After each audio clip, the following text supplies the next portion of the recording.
Welcome to the latest edition of Here's What We Know, the podcast of unexpected conversations. And she's back. Hi. Meghan Patrick has come back because I've been begging her because first of all, it is so good to see you. Good to see you too. You have been on this amazing journey since the last time we talked. And Yeah. it is just crazy. And one of the reasons I want to get back with you is because I know you're in a different place to me. Okay. I hmm can't speak for you, but to me, you're in such a different place than you were when we talked a couple of years ago. hmm I mean, so much has changed and I think it's so much for the good. Oh yeah. The hardest part of being an artist, because I've been doing this a long time, it takes so long for you to truly figure out who you are, or Yeah. for you to have the courage to just say, no, this is me. This is where I'm going. I was gonna say I think it's more the first step is figuring out who you are. And that definitely does take some time. And that's also like that's kind of a moving target too, because you're trying to figure out who you are while also growing and changing and who I am has changed many times, over the last few years because one thing that is important to me is a constant cycle of growth and bettering myself and knowing myself. But the really tough part of that step is getting the confidence to do it. And then also once you have the confidence, then surrounding yourself with a team who also has the confidence to let you be yourself and who supports, who's supportive of you being yourself and not constantly, finding reasons why it's not going to work or, sharing their own insecurities about, well, so and so does this and so did that and they're really successful. So, you should do that. I needed that team that was going to say, no, I trust you. I trust your vision and I want you to be 100% yourself. So that getting to that place has been, I mean, yes, the actual physical work of what we do is a grind, but I think that truly the hardest grind is all of that, getting all those things that I just said. One of the things, and you can confirm, one of the things that I do when I talk to you artists is I truly do ask how you're doing. And I truly want to know Yeah, because I've seen the schedules you go through. People yeah, only see the hour, 90 minutes that you're up on stage. yeah, And they don't realize, it's like watching a souffle, right? I yeah, mean, you don't realize the hours that went into it. And in your yeah, case, days, weeks, months, years, but let's just micro it down to the day. There's yeah. so much that goes into it. It is, you are constantly, are you surprised by the fatigue factor? No, that that part is not surprising. I mean, honestly, more than anything, I'm probably just more like irritated by how tired I am because Nailed it. um Nailed it. That's everybody. yeah, like I know there's so much work to be done and when you get into a place in your career where it's like you work so hard and you grind and you grind and you grind endlessly just to get people to pay attention to you, just to get people to even give you a chance, just to even reach some of the opportunities that are going to finally, skyrocket your career, you hope. But like the reality is like you work so hard and get exhausted getting there. And that's when the real work starts. It's like that there's no, that the real work started when my label finally said, okay, we're taking a song to radio. Okay, we're going to make this record. Okay, we're going to make this docuseries, all those things. And I worked my butt off for years just to get to a place to get them to say yes to those things, and now I have those things and now I got to do that work. So the work never really ends, but I will say I think it gets easier because like I have no problem working hard. I love to work hard. That's in my nature. That's who I am. But I don't mind working hard when I can see it working. It's hard to be putting in endless, tireless hours and feeling like you're spinning your wheels and like you're just kind of banging your head into a wall. It doesn't feel like that anymore for me. I can see that the hard work I've been putting in is starting to work for me, and starting to pay off. So it's mostly just me being annoyed by my like human physical limitations that I can't, in fact, operate on 2 to 3 hours of sleep every night. Well, and you know, the secret to life is, and here's me because I'm way older than you, and this is what I figured out. The secret to life is if you cannot embrace the drudgery, and I don't care what you do, there's drudgery that involved. You know, you writing a song is hard. Learning to play a guitar is hard. Schlepping a speaker is hard. Yeah. Raising a child is hard. I've always told everybody, if you can't embrace the drudgery of raising a child because it's getting up, it's washing clothes, you have to eat, blah, blah, blah, blah, blah, blah, blah, and you don't see any tangible results until one day your kid comes up to you and takes your arm and goes, "Hey, thank you." Yeah. And then it all comes flooding back. And that's what you're getting right now is Yeah. the drudgery of being an artist is something that it's like, because when you saw Gwen Stefani, right? Because I Mm, know you're a yep. big Gwen Stefani fan. And then Yep. your cover of Just a Girl is awesome on Golden Thank Child. We're you. gonna get to that. But but at the time, you're just like, wow, look at her. But you had no idea what it took for her to get on that stage. Yep. And there was a ton of drudgery. And Yep. to me, it seems like you have embraced the process, which is hard Yeah. because you understand the process now. Yeah. Well, and I think it's also like, when we talked about this, years ago, the pandemic and, 2000 from like, 2020 to kind of 2022 and really like just before that, God, it feels like it was longer than just a few years, but those were truly some of the absolute most challenging times in my personal life and in my career. I lost my first record deal. The pandemic happened, and I couldn't. All of a sudden, I couldn't play shows in Canada for like 2 years, and that's where I made. I was still a brand new artist in America, kind of just getting started, starting from square one, really, and all of my income was coming from Canada, so I couldn't make any money. And then losing the record deal. And then I had this really horrible, contentious, parting of ways with an old employee. And it cost me everything. It cost my damn sanity, all the money that I had, and it felt really hopeless for me at that time. And but I think, it had to happen. And so I wish it didn't because it was awful to go through. But when I look at it, with 2020 vision, like in hindsight, I can see the changes it forced in me, um, that brought me to where I'm at today, and that put me in a position to rise above. And I had to. It was kind of my rock bottom, and I wallowed in it for a minute, and then I thought about it, and it was like, because it was the first time in my entire life. It's always this career is always hard. This dream is always hard, but it was the first time in my life where I actually allowed myself to consider, like, maybe this is it for me. Maybe this is as far as I go. Maybe I'm not meant to be more than this in music. And that was really a really depressing thought. But then I really thought about it, and I thought, okay, well, if that's what you think, okay, what are you going to do then? Like, how are you going to make money? What are you going to do for work?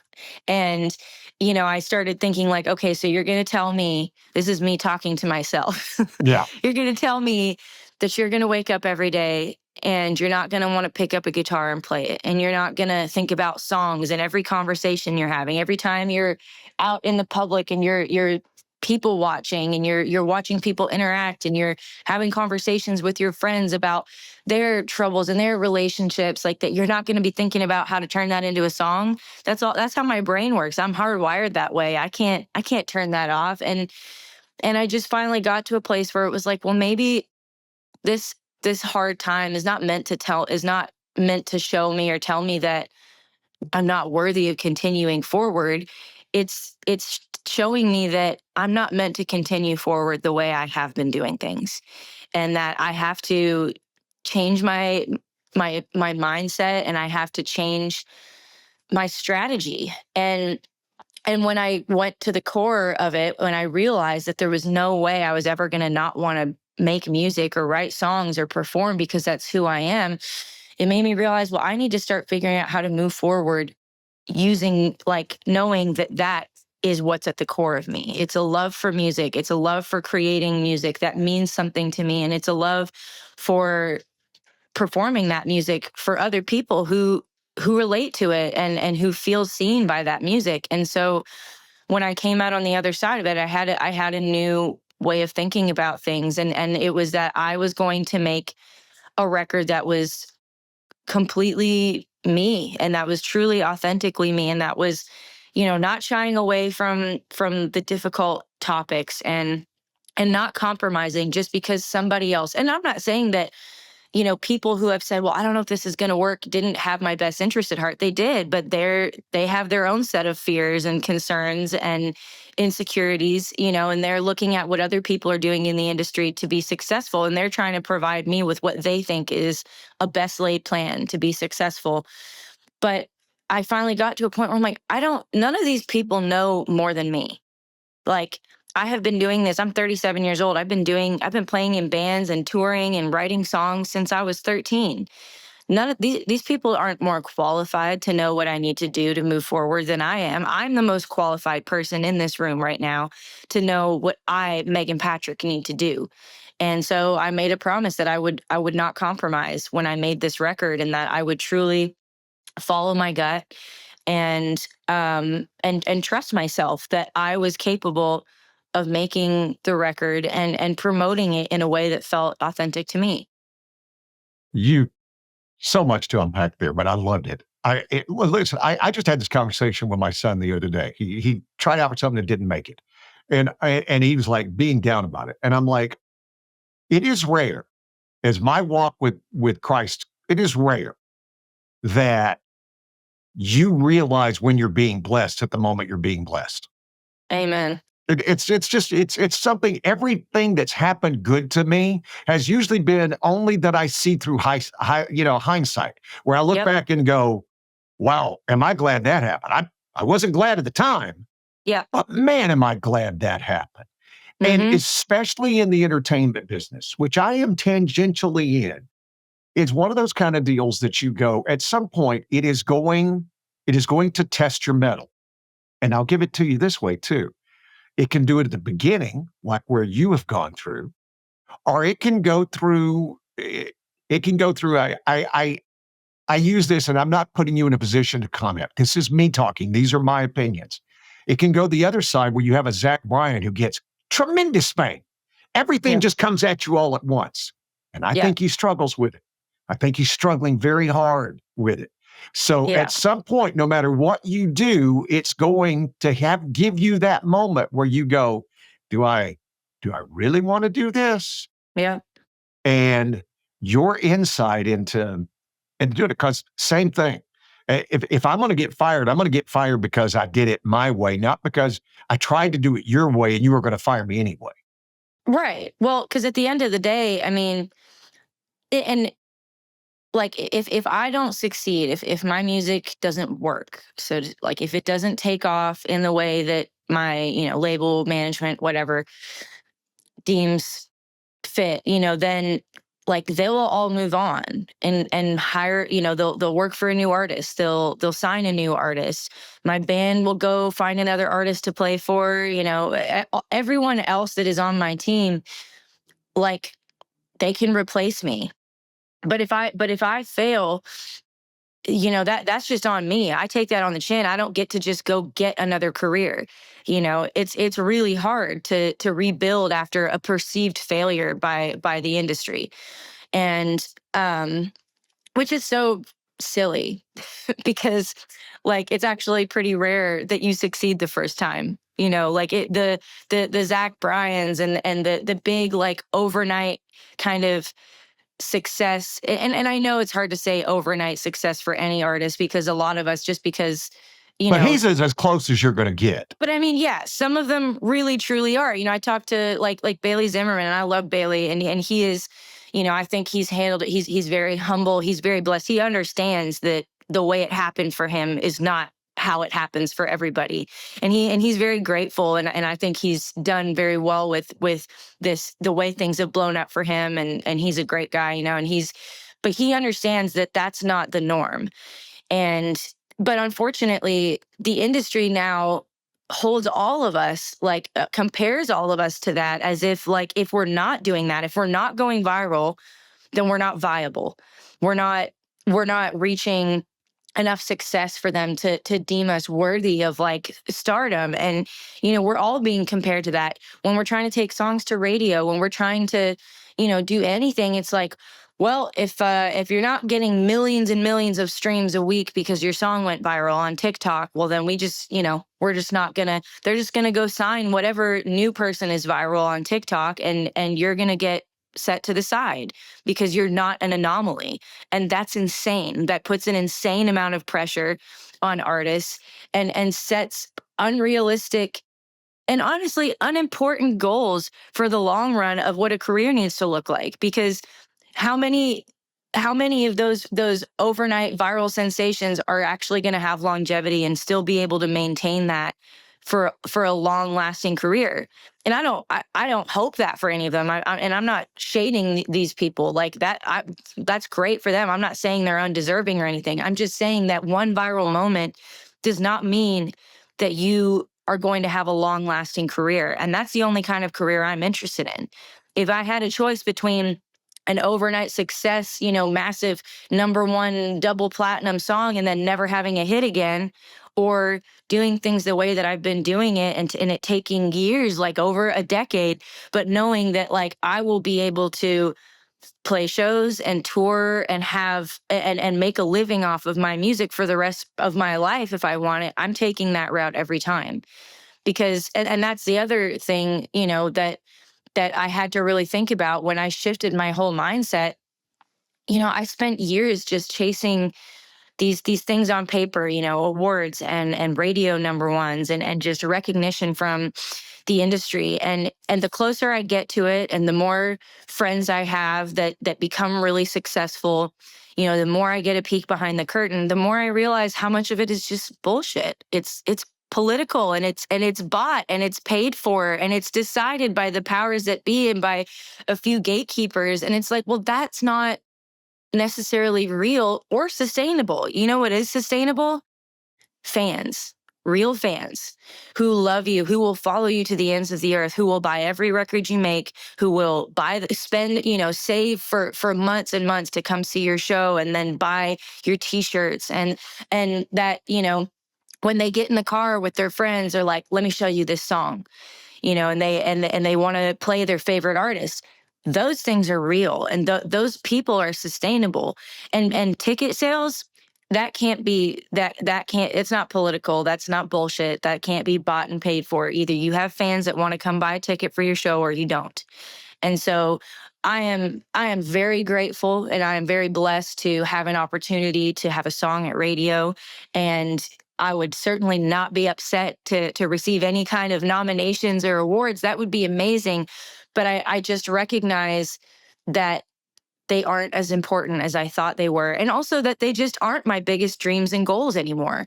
My biggest dreams and goals are be able to sell out my tours and sell lots of records and sell lots of tickets, because I know that that's real. And I also know that that has the kind of impact that an award or a radio #1 does not. Like, that means that there are all those people out there that bought tickets felt something when they heard my music. That means that those people have taken my record and my songs and turned it into the soundtrack of all of their memories and everything they've done in their life for the last year. That's freaking cool. That's a legacy. That's leaving a real impact. Winning an award, I mean, yeah, you have fans. They're happy for you when you win an award, but it has nothing to do with them unless it's a fan voted award. You know what I mean? Like, that's just for the industry to go, oh, okay, we get it. She's accepted. She's one of us now, you know? And I don't really care if I'm one of them or not. Well, and that's the growth I talked about. And what I've talked about last 2 years. I watched your little docuseries that you did on YouTube and Mhm. stuff, and got to see the behind the scene things. And I loved it, how raw and how honest you were. But it was also fun watching you learn, Because the truth of it is, I could have told you a lot of this stuff 2 years ago, but you would not have heard it. You Yeah, no, just I had to weren't. learn it for You myself.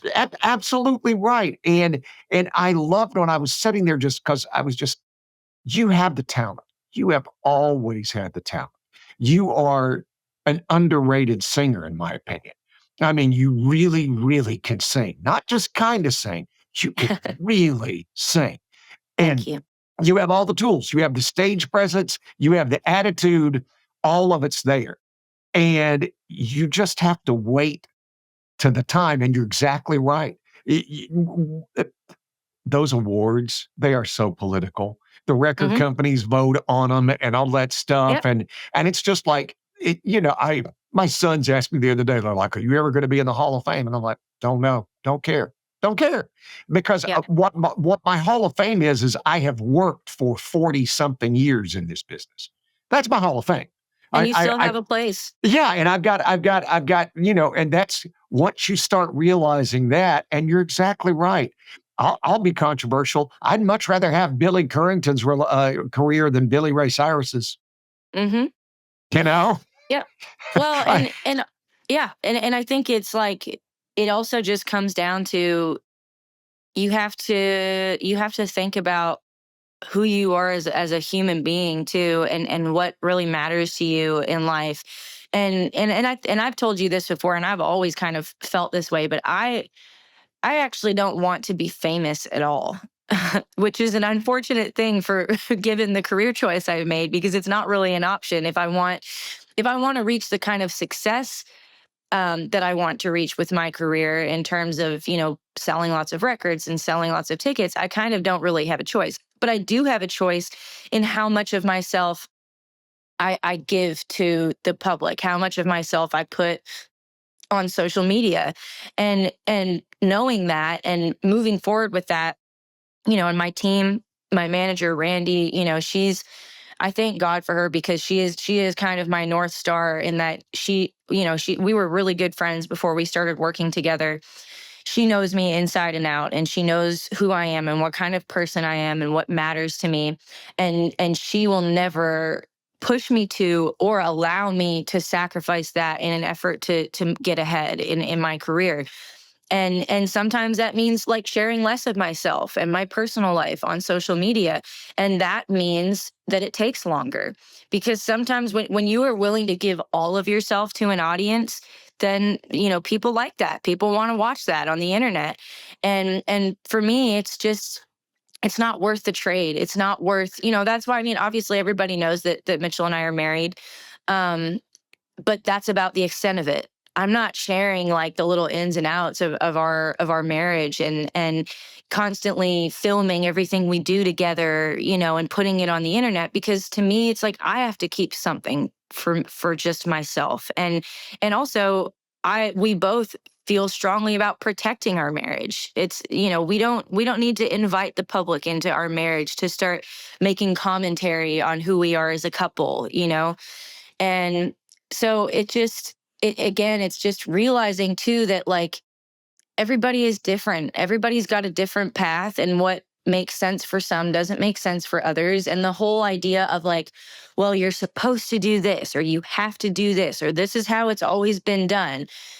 And realizing that that doesn't matter has been so freeing to me, and that I literally can just do whatever I want, and the sky won't fall. And it's just making those little decisions of just protecting my health and my well-being over feeling like I have to do certain things. I mean, like today, I'm supposed to put on makeup, and I couldn't bring myself to do it. I'm so tired. I know I have bags under my eyes, but I just was like, you're supposed to do that for podcasts and interviews as a woman. And I was like, you know what? I just can't do it today. And Gary doesn't care, you because don't have to do it. You he's don't not have. interviewing me to look at my makeup. He's interviewing to talk to me as a human being. And right now, as a human being, I'm too freaking tired to put on makeup. First of all, you don't have to do that, because there's a trend going on, right? You have big stars who are doing not the makeup thing. The Yeah, it's second true. thing, damn it, when beautiful people like you say stuff like that, I'm like, why I oughta. You are drop dead gorgeous no matter what. And if that's you tired, Shut up. Uh, Well, but you but have to understand, it's I like get it. that that's how I've been conditioned to think, and it might seem crazy to you, and especially as a man, because nobody's ever told you that. Nobody's ever made you feel like you were going to be less than if you didn't put on Absolutely. makeup or do your Absolutely. hair, and that's something, I worked with people that gave me a lot of issues with my body and the way I looked, who made me feel like you don't even go in public without makeup, and if you have a music video, Yeah. or if you're going to walk a red carpet, you better be damn near starving yourself for a month before because you're not skinny enough. And again, I know all of that seems crazy because someone like you look at me and say, "Well, you're so skinny and you're beautiful. What are you talking about?" But that's the point, Yeah. that people need to understand, is that when you have been conditioned and manipulated and emotionally abused into believing, into like having a skewed vision of reality, that's a hard thing to move past, and it seems like a silly thing to others, and honestly especially to men, because it's just not really something. I mean, I'm not saying that people don't comment on, their weight or their appearance, but not nearly to the extent that women get it in the industry.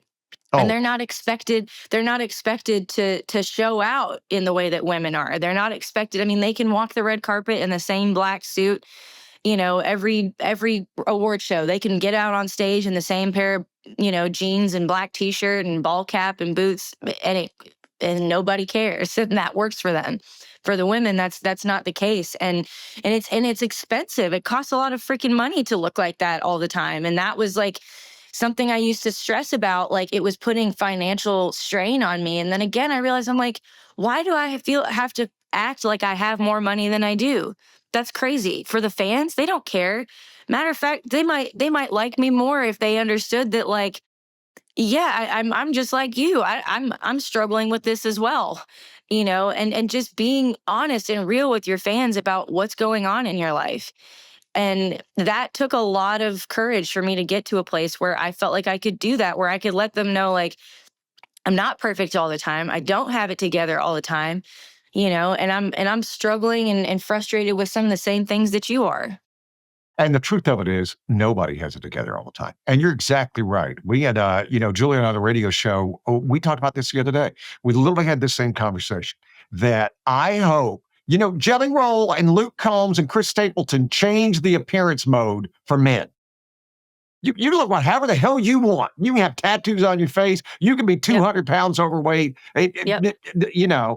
And we literally said, when does that happen for women? Because Yeah. it should be Yep. talent based and talent based only. And Well, it I hasn't one yet. and I 100% agree with you. But I'm glad you're fighting the fight, right? Because just like Gwen Stefani inspired you, you're inspiring others to go, no, it's the work. The work is what's important.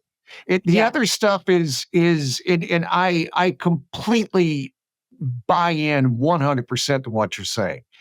And Yeah. I'm saying that you stay true to that, hon.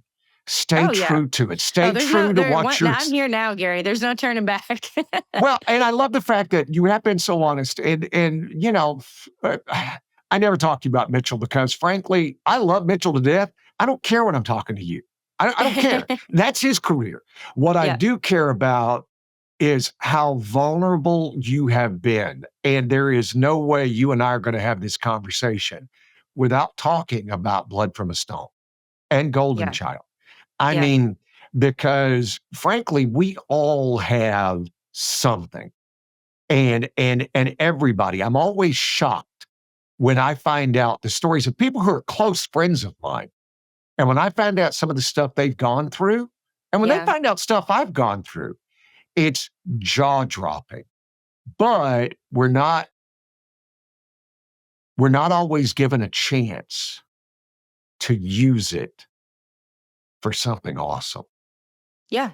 And you, because God blessed you personally with talent and he gave you a fearless heart, which not everybody who goes through what you've gone through has. But those people can find a truth with you on Blood from the Stone. Hmm. I saw you talk about it a little bit, but I do want to talk. What made you finally go, gosh, this needs to happen? I've got to Yeah. get this out. At Reed Animal Hospital, they treat your pet as if it was their own. Now, I'm a very satisfied customer. I can tell you they mean that. It's not a chain. It truly is about helping you and your pet enjoy life together. Dr. David Reed and his entire staff take the time to get to know you and your pet. I can tell you what I like. He's helped me better understand what my dog Luna needs and how I can take care of her more efficiently and kindly. Find them online at reedanimalhospital.com. 2 locations, Saratoga and Campbell. Little secret from me to you, Dr. Reed actually gives you his cell number so he can answer your questions and concerns. They really are committed to you and your pet. reedanimalhospital.com. Well, I think, it was a culmination of a lot of different things that happened all at the same time. Um, and one of those things was, so after the pandemic was over and we kind of started getting back to things, I got asked by Michael Ray to sing on Spirits and Demons. And, that was, I wouldn't say like a tough choice, but we did have a choice to make because it's like, okay, well, if we're gonna do this duet, we will be pushing, back the release of my own single to radio. But I loved the song, and Michael's team was really excited about it. Like everybody was just like, I mean, this is a hit. It's going all the way. Like everybody is telling me, filling my head with all these amazing things, and it's gonna go all the way. And then we released it, and the highway was playing it, and we had like great ad weeks, and everybody, I had friends in town, writers, other artists texting me being like, damn, like this is a hit, girl, you got to do it. I mean, I remember the first time I listened to it, I was on Lainey Wilson's bus. We were both in Toronto. She was playing a show and I was doing some promo stuff. And I went to her show and got up and sang with her. And I got the call as we were just hanging out after. And so the first time I listened to the song was with Lainey and her manager Mandolin. And they were both just like, oh, girl, you got to do this. This is a hit. So I went into it. I felt like this was absolutely the right choice. And I don't regret it, by the way. But fast forward to, I guess it would have been it was the spring of whenever, I think it was spring. I don't know. Everything melts together. But Amen. I'm out in like Portland or something, just played a free radio show the night before for Michael. I'm exhausted. I've been on the road a ton.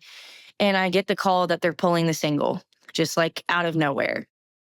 And I was so angry because, well, I got my hopes up. And also because in my mind, I was like, well, we postponed doing a lot of things for me and for my career, um, in order to do this, because we felt we were being given such confident, like it's going all the way. And I was really upset. I was frustrated. I was angry. And I remember I had a couple drinks, and I called Terry Clark, and thankfully she picked up. And we must have talked on the phone for, over an hour. And I was crying. I was angry. I was just telling her, like, I just don't know what else I can do. It just feels like I just keep thinking, okay, this is going to be it. This is going to be it. And then it falls short and it falls short. And, I'm like, I feel like I've done everything everyone's told me to do, and it still hasn't worked. And she said, how old are you? And I said, and I think at the time I was 36 or had just turned 37. And she goes, well, if you're ever going to just start listening to yourself and really go all in on yourself, I think now's probably the time. Because she said, I'm hearing you say, well, I'm doing everything everyone's telling me to do. She's like, well, what do you want to do?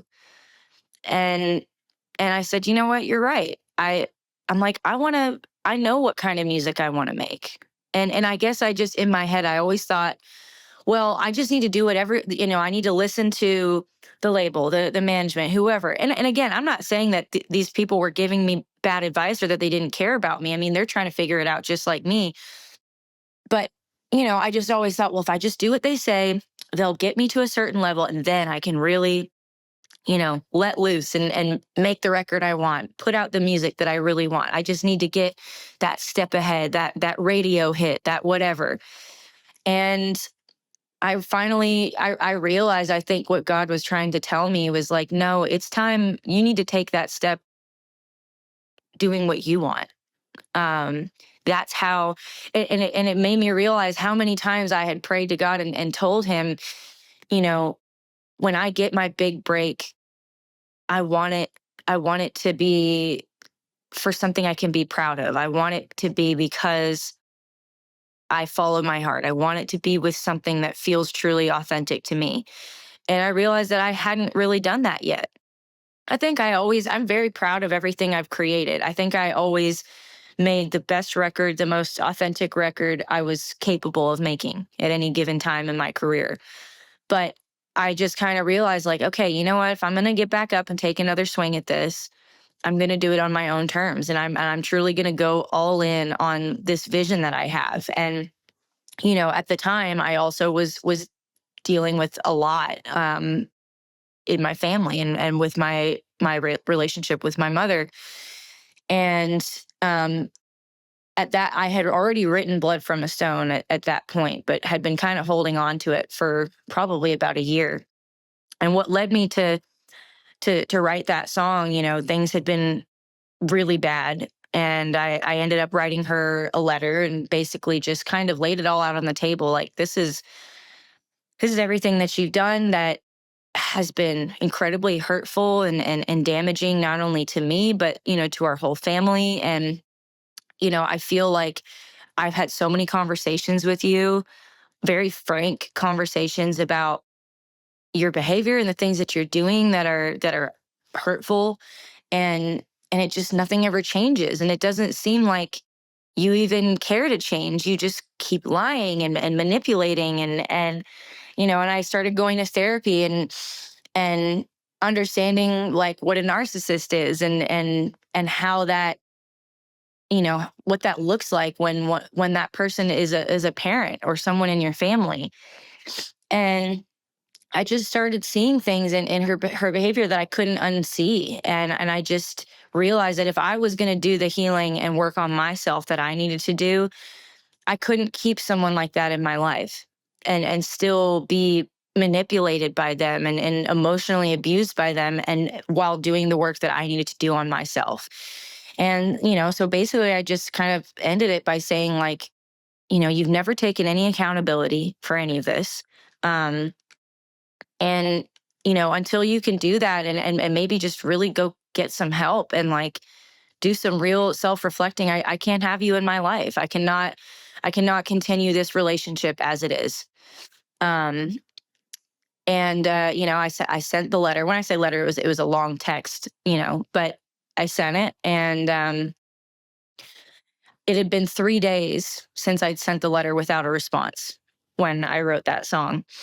The closest thing I got to a response was her packing up, I guess, everything that had to do with me at her house in a couple boxes and dropping it off in my dad's office and saying, "This is your problem now." And so, no response was a response. Yeah. And as hurtful as it was, um, it honestly, more than anything, it gave me clarity and it gave me reassurance and it gave me permission to move on and to relieve myself of the guilt that I was feeling and working through to get to a place of understanding I don't have to feel guilty. It is not my responsibility to fix her, to be her emotional punching bag. I am not required to continue forgiving her and continue trying to have a relationship with somebody who seems incapable and unwilling to change. And and I think it's important to for people to understand that was a really difficult song for me to release, of course. Because in spite of what she's done to me and the ways that she's hurt me, I still care. I'm not trying to hurt her. That wasn't it. I didn't do it to spite her or to hurt her or anything like that. It's really not even actually about her. It's about me. It's about my experience and what it felt like for me. And when I decided and started coming up with this whole concept of Golden Child as a record, because I knew that I was calling the record Golden Child before I ever wrote the song Golden Child. At that point, it was just a reference to the first lyric in Blood from a Stone. And I knew, like, okay, if I'm going to tell my whole story, if I'm going to really show people who I am and how I came to be the person I am, I cannot leave this part of the story out because it's the biggest piece. I mean, she's my mother. She has had the biggest impact on you know a lot of the things that I am, good or bad. And and I do think that, like you said, I know that God gave me a gift of music, the gift to be able to sing and to be able to write songs. But I think even more importantly than that and beyond that, I realized that part of my calling was not just to sing and write songs. It was to use my gift to help others. It was to use my gift to talk about the hard stuff, the very real life stuff that nobody really wants to talk about because it's uncomfortable. It is uncomfortable for people to hear a song about a daughter saying, "I don't want a relationship anymore with my mother." There's a lot of stigma around adult children who set those kind of boundaries with their parents, with their father, with their mother, who have gone through abuse, whether it's just emotional or physical or both or whatever. I mean, there's still this archaic, outdated, terrible kind of understanding of, like, well, it's your parents, you can't just abandon them. And it's like, but you don't understand, they abandoned me emotionally years ago. Like, I didn't ask to be brought into this world. And just because they, clothed or fed me and, kept me alive for this many years, I mean, that you legally have to do that. That doesn't, you know what I mean? That's not like, I don't owe you anything. It's not my responsibility as the child to continue to maintain a relationship that is hurting me and that is holding me back from doing the healing that I needed to do.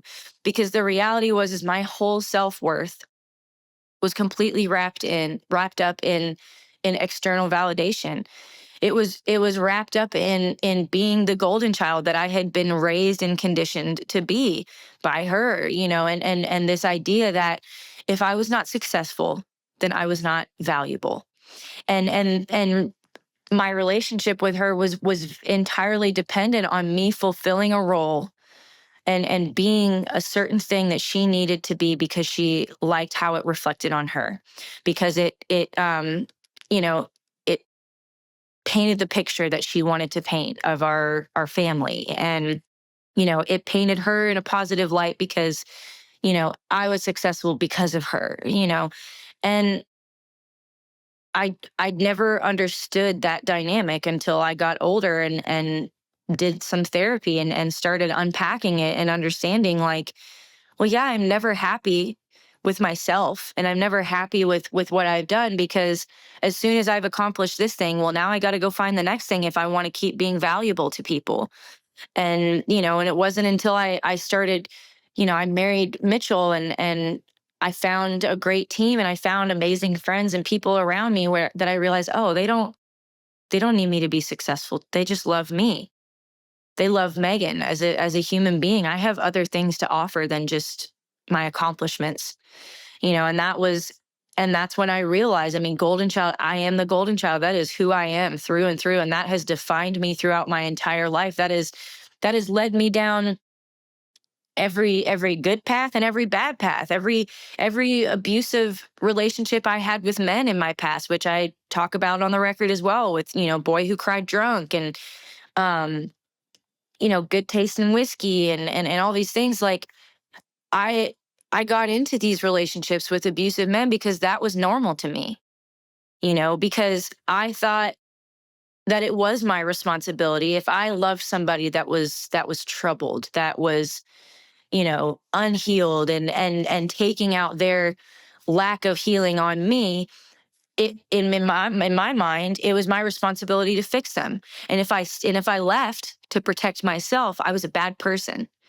And I carried that guilt around, like, well, I have to fix them, because if I don't, then I'm a bad person. If I don't keep giving them chance after chance after chance, even though they keep hurting me and keep hurting me, well, then I'll be a bad person, because that was my dynamic with my mother. Um, and once I learned all of that, I mean, I couldn't unsee it.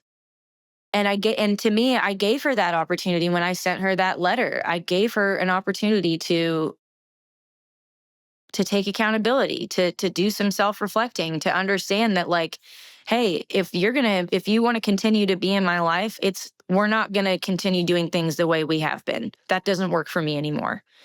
And she made a choice, and um it's an ongoing healing process. I'm still in it, but I'm so much further along than I was 2 years ago. It's always going to be hurtful. There's always going to be a hurt there because she's my mother, and yeah, it's hard, especially around the holidays, and it's hard, being around friends who have this really wonderful relationship with their mothers. It's hard for me to watch movies or TV shows and seeing these mothers who just genuinely love their children and would never dream of doing the things that my mother has done. But it's one of those things where I acknowledge it, I let myself feel it, and then I move on because I have so much to be grateful for. I am so blessed in many other ways that other people aren't. I have an amazing dad. I got an amazing stepmom. I got an incredible mother-in-law who loves me as her own. I have an amazing husband. I am very well loved by the people around me.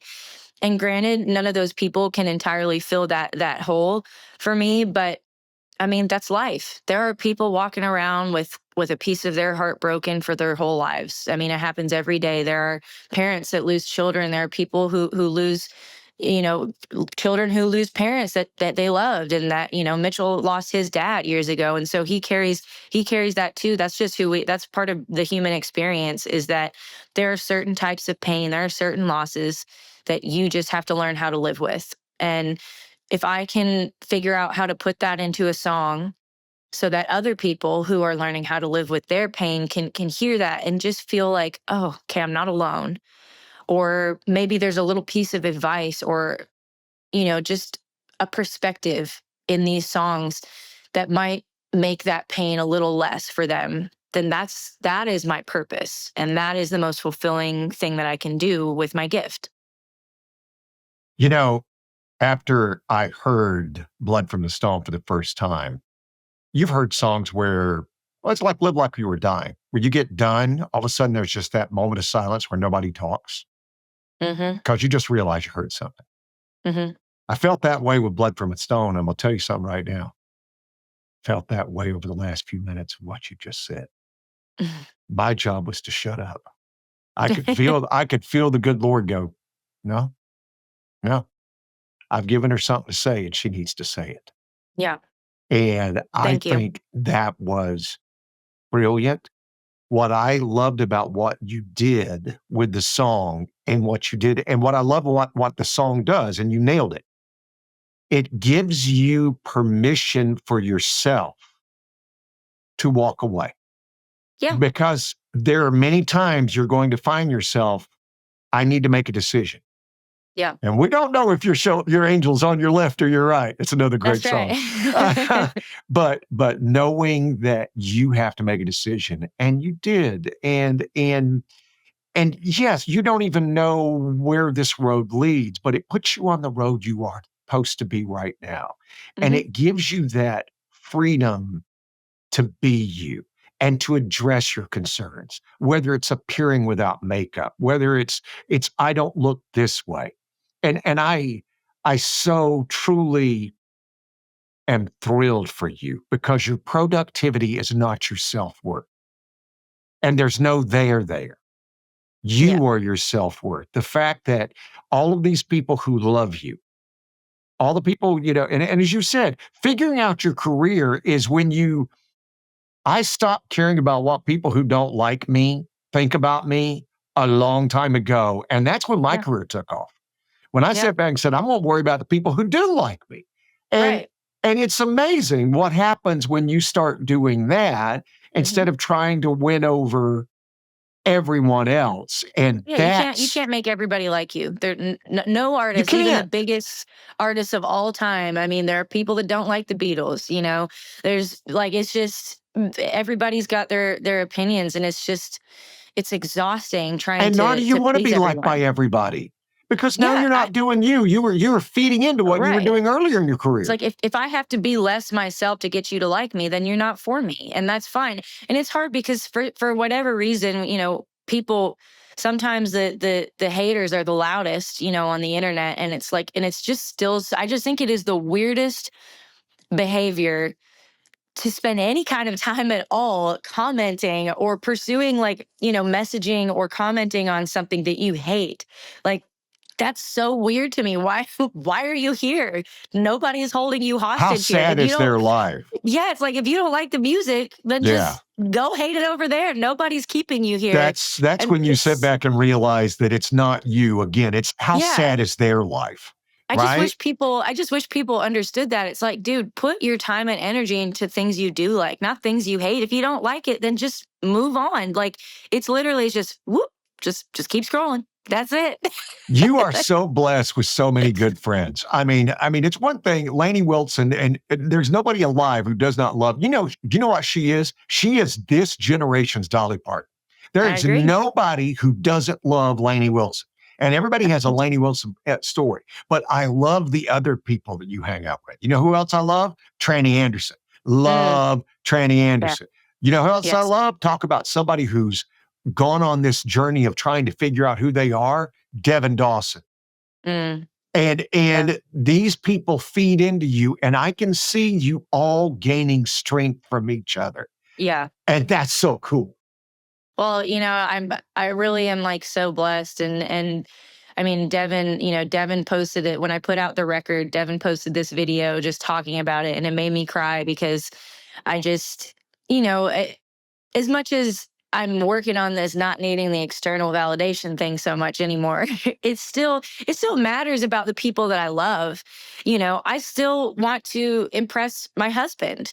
I still want to impress Mitchell, and I want to impress my friends, and I want them to believe in what I'm doing, and just to have the support of the people that I create with, and Tranny. I mean, God put her in my life, not just to write great songs, but I mean, she's been a big part of my faith. I've had so many conversations with her, and praying with her, and especially when I was going through everything with my mother, and just like trying to understand it, and God, and I've just learned to pay attention, and you mentioned this earlier when we started talking about, having faith in myself, but also the making of this record was a testament to my faith in God too. And that was something I had to, because there were a lot of times in the process of making this record, of doing the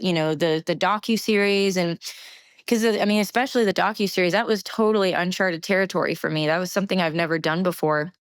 And and kind of deciding, like, okay, yes, I want to be really honest, and I want to share more of my life than I ever had before. That was a huge step outside of my comfort zone, even just sharing some of the things that I did. But then understanding, like, okay, still though, but there's a line. There's some things that, like, yeah, it might get some clicks and some views or whatever, but, like, is it going to be worth it for me to put it out there, and and then also, just there were times where I just had to disagree with my team and say, I'm sorry, I don't agree with that. I don't want to do that. This is what I want to do. I feel in my gut that this is what I need to do. I need you to trust me. I need you, even though inside I was terrified, because I'm like, well, shit, if I'm wrong, you know, that's gonna suck. But the reality is like, you can't not do something because you're scared of being wrong. I mean, they don't know any more than I do, and I so I said, okay, well, who isn't wrong ever? God. you know. And so I prayed on it.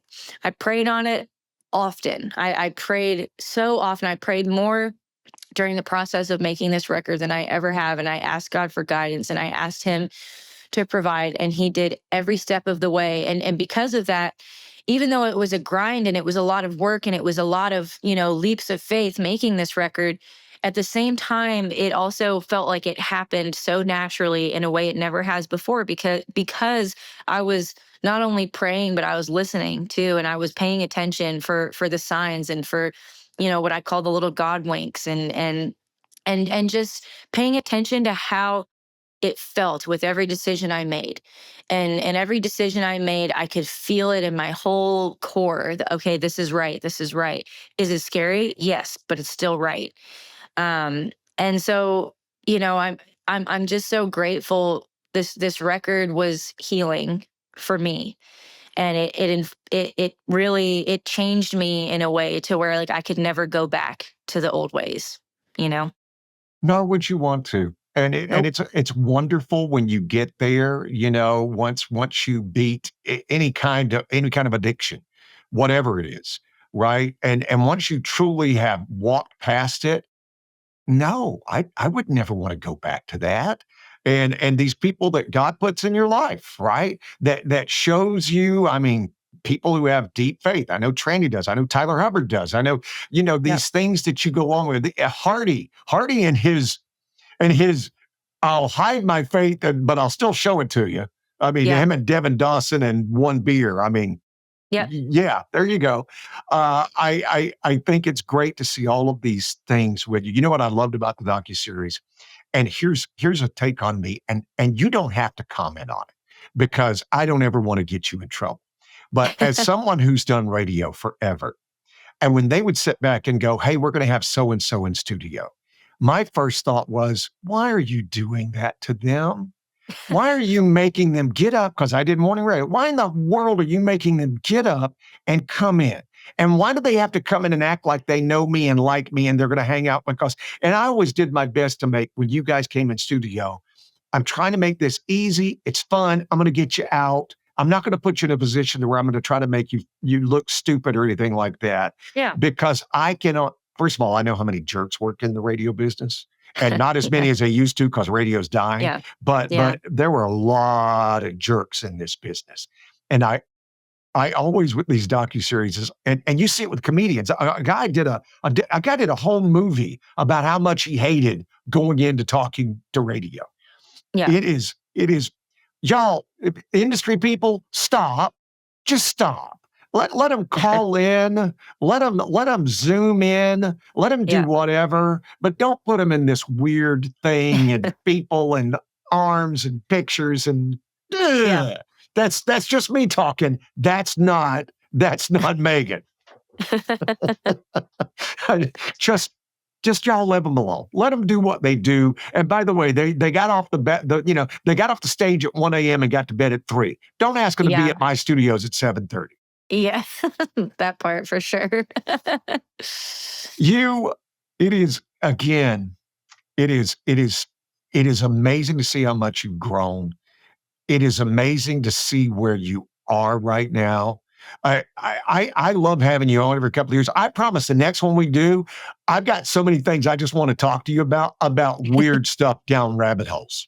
Okay? Okay. Let's do And it. Let's go down the rabbit hole. and let's go down there but I knew there was a lot of stuff because I prayed about this too. I prayed about this last night and I said, Lord, just let me say or not say what you need me to say. Right? Because I knew this was all about letting you say what you needed Thank to you. say. Well, But thank the you. next time, we're going to go down all the weird rabbit holes. We're going to sit Okay. back and find out because you know what Lainey Wilson's favorite song is. You know what your favorite cover of Terry Clark's is to sing. I want to go all the weird places. Okay. And All right. what's it like in Canada as far as what's it really like in the country music scene? Okay, how weird do you have to be to like Coulterwall? How weird? And I am. I'm a Coulterwall guy. How weird do Yeah. you have to be? And first time you heard it, I want to get your reaction where you're like, what I mean, I is don't that? think I think you're honestly weird if you don't like Culture Wall. I tell you what, But also that's just like, that's not so far off from a lot of the music that I like grew up on. So I tell you what, I'm the only one here when I've tried to get them to bring Coulterwall in for a concert, and they just can't sit. I'm like, dude, he is a mini Zach Bryan. People will drive from 3 states over. I'm telling you don't right insult now. Culture Wall by calling him a Zach Bryan. No, Zach Bryan wishes he was Culture Wall. No, I agree with you 100%. But I'm talking about the fan base. The fan base will come from everywhere to go see him, and Yeah. yeah. you and me, we can go because I need to know the artist you need me to hear, and I'll tell you about the artist I think you need to hear. Okay. I love that. That will be on the next episode Let's do it. because you are just one of my flippin' favorites. And I think you know Thank that you. by now. Well, thank you. Thank you for always giving me a platform and a place to tell my story. I appreciate you. I always enjoy it. Well, you know what I love about it? Because you're so damn smart. And look at the people you hang out with. As I just mentioned, when I talk about Lainey Wilson does this. This is the other reason she's Dolly, is that she makes you think she's not as smart as she is. And oh my God, if you underestimate her and the people you hang out with, one thing smart people can't do is they can't fake hanging out with dumb people. If you'll watch them, they tend to coagulate together. Yep. And look who you hang out with. That's all I'm Yep. saying. That's I all I'm only surround saying. myself with good people.